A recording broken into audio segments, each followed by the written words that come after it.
Mr. Carlton.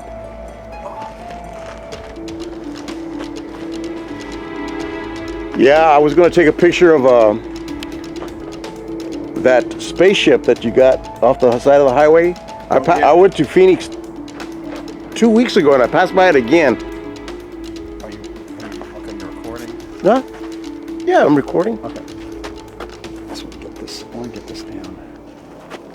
I want to get this what over here. What the hell this is.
Seconds, or you will end up like him.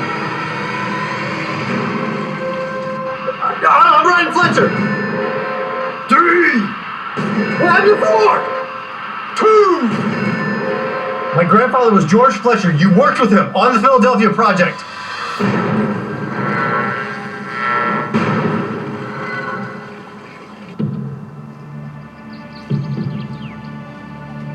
There's this man. What man? A guy wearing red sunglasses. It was really strange. Agent Magnus. Who? Magnus, a SIR agent. A SIR agent? Special Investigations, Research and Retrieval. What was that, like CIA?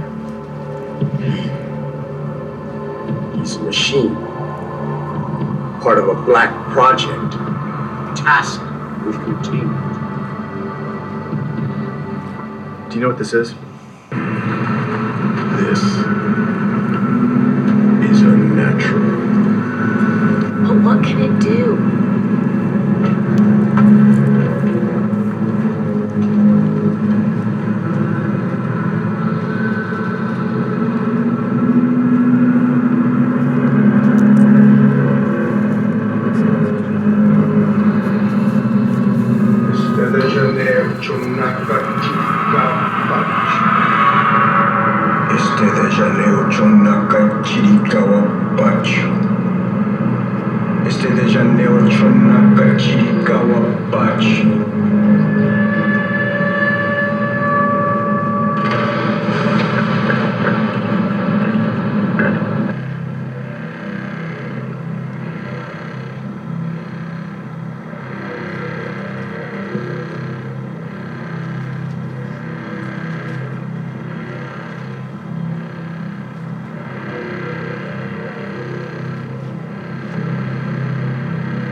supposed to happen now? All right, Akando, I don't know what it's supposed to... We need frequency fidelity.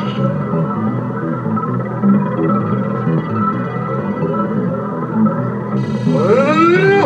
Whoa, hey! Whoa! Relax! Relax! Hold on! Hey! No, this is some weird Back to the Future! Oh my God! Where is he? You okay?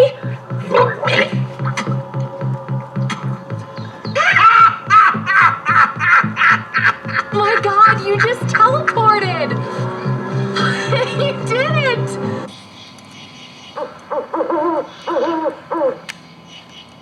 But how does it make a whole ship disappear? This is a key. When placed in a warp generator, size no matter. Fly, boat, plane, can teleport anywhere, in any time. So what you're saying is, I can go back, prevent my father's accident. Yes, but changing events will have repercussions.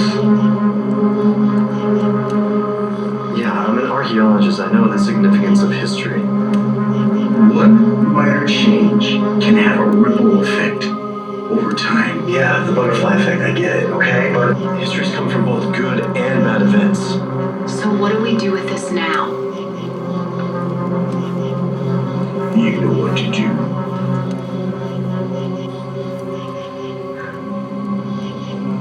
Destroy it. This must not fall into the wrong hands. Lead this device to the Damocles domes.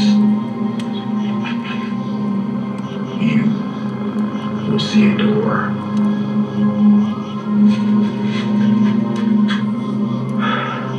The door. We could do a lot of good with this. This could trigger the end of times.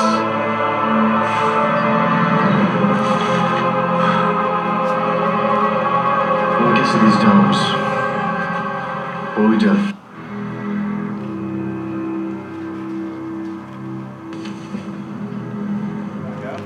You know what? I think, does anybody have any burning question before we go off and explore Valley of the Moon for the sites that we Yeah, filmed any at? questions whatsoever about the plot or characters or anything like that, you just throw them out there. I'll try to answer the best I can. Does I have the answers? Yes. How did you make it look so sci-fi?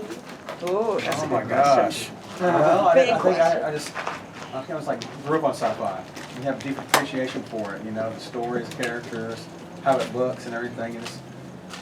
I think it comes from that. If you have a passion about anything, it's going to eventually manifest itself.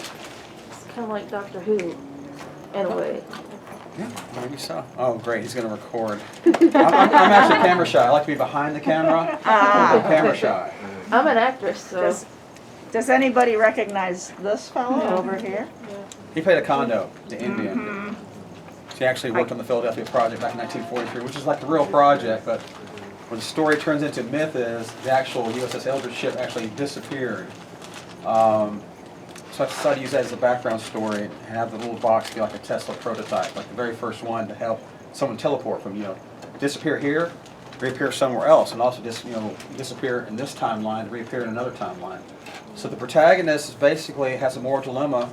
His father recently passed, and he wants to use this device for personal gain to go back in time, change the timeline, save his father, prevent the car accident that took his life, then later on save his girlfriend.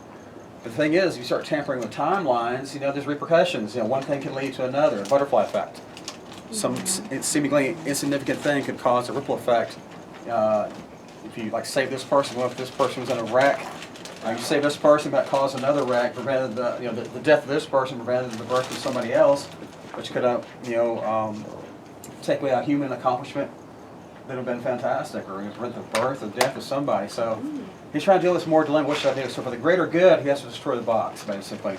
Even though it's going to kill him, the ultimate sacrifice is he had a chance to save his father, save his girlfriend, but for the greater good, he has to destroy it because if it turns up in the wrong hands, someone go back to temporal timelines and destroy history, all kinds of hell can break loose.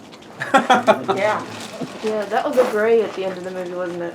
Huh? A gray alien. Yes. Yes. Those- What it was, I wanted the box. I wanted an epilogue like, okay, what if the box wasn't destroyed? The hero he did his job. He destroyed it. He made the ultimate sacrifice. What if it somehow it basically through trying to destroy it accidentally sent that guy back in time to the Old West? That was the idea of that. So what if it still survived and ended up in the wrong hands, the worst possible hands? And my initial idea was I was never going to have it in the movie. Like, what's the worst possible scenario? Well, what if like Hitler got this device and was able to tamper with timelines? But I was never going to have him in there. But that's the thinking. So I said, well, who's worse than Hitler? And I found some other people that were worse, but didn't have the name recognition. So I thought, well, this is a sci-fi movie, an alien. What if an alien got it, started tampering with it? So that's why I chose the alien at the end. So it lives on. Was that old Tucson, by the way? Yes. Yeah, no. That was Mescal. actually Mescal, Yeah. which is a Tucson sister East. of Old Tucson East. Yeah. I was lucky enough to shoot there. A bunch of beautiful, awesome locations. You got to have a great location to make the movie have a nice production value. I'm going to stammer on and on until somebody asks me another question. Because I'm nervous. Was there any meaning to the old West town not having anybody else in it? Do what now again? When he went back to the Old West, there was nobody else in the town. Exactly. Yeah, exactly. It's a ghost town. It was more eerie. It's kind of like this movie was kind of like evocative of something like the old Twilight Zone episodes. What's the worst case scenario? What's the weirdest thing that could happen? That's kind of stories I kind of like. Yeah. So he ends up stuck in the Old West. What is he going to do now? And he's like, there's nobody here. Apparently somebody here. There's a horse over here, but who is it? Yeah. So I wanted to be totally stuck. But he did what he was supposed to do. The hero did what he was supposed to do. So if you ever need anybody else for movies, this girl's in. Okay. Thank you. I have a question. Could you show us one of the scenes that you filmed the movie in at Valley of the Moon? Yes. Well, I mean, obviously this right here is the tower. When they first showed up, the Jeep comes up this road right here and enter this tower, and they start kind of walking around right here. And then when he teleports and he comes out this side over here, he throws up, which is over here by this tree back over this way. So in Akando's home, you see it up this way. We can go up this way. Want to go this way? Yeah, I'll go ahead and go down and open up the cage. Okay. Have you been back over here yet? Yeah, I walked through here. Yeah, they're gonna show my house back here. Akando. You start calling me Akando. Akando. Okay, I shut this.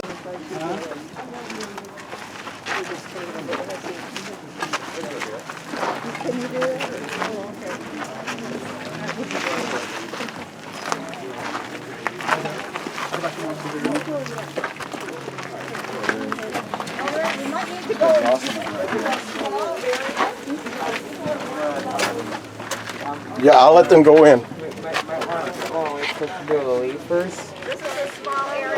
Oh, okay. Oh, okay, cool. Yeah. Okay. Yeah, I don't have to go in there.